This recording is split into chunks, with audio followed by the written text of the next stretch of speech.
question from a brother who has emailed us. And the question is, how do one manage Islamic studies and worldly education? I gather he's talking about secular education. If we're speaking about the importance of the both different disciplines, I think Islamic studies is aham, the most important. And the other studies we're speaking about specifically could be anthropology, it could be philosophy, it could be psychology, Science. It could be sociology. It's muhim, it's important for us. Moving forward, living in Western countries, we Muslims, we want to be amongst people who are known as people of progression and development. We don't need to go that far. 100 years back or 200 years back, many of the scholars, their contribution was outstanding, amazing contribution. Why? Because not only they had knowledge of al-Islam, but at the same time, these people were equipped with knowledge of the dunya.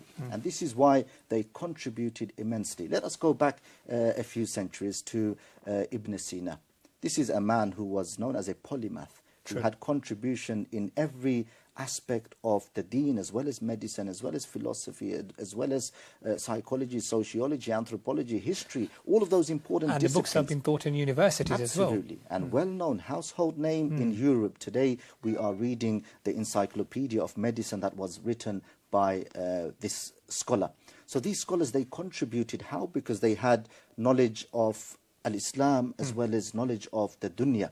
However, saying that, I think it's important that we don't focus so much on worldly knowledge to the point that we neglect ourselves in terms of Islamic education, that you have an MA in philosophy, but you don't know Allah and His Rasul, you don't know the Quran and the Sunnah, then you have failed, because that is not the correct way to move forward. A person should have Islam, and this should be his foundation, his Aqidah, his Quran, his Sunnah, and then indulge perhaps or develop him or herself in worldly disciplines that can help him contribute to the society and help the Muslims move forward. Now, many a times we get caught up in which one is more important. Now, perhaps the child would want to study the secular education. The parents have a keen interest for that child to study the Dini education or the religious education. Now, sometimes you see it results in conflict within the home. Then how can that be resolved briefly?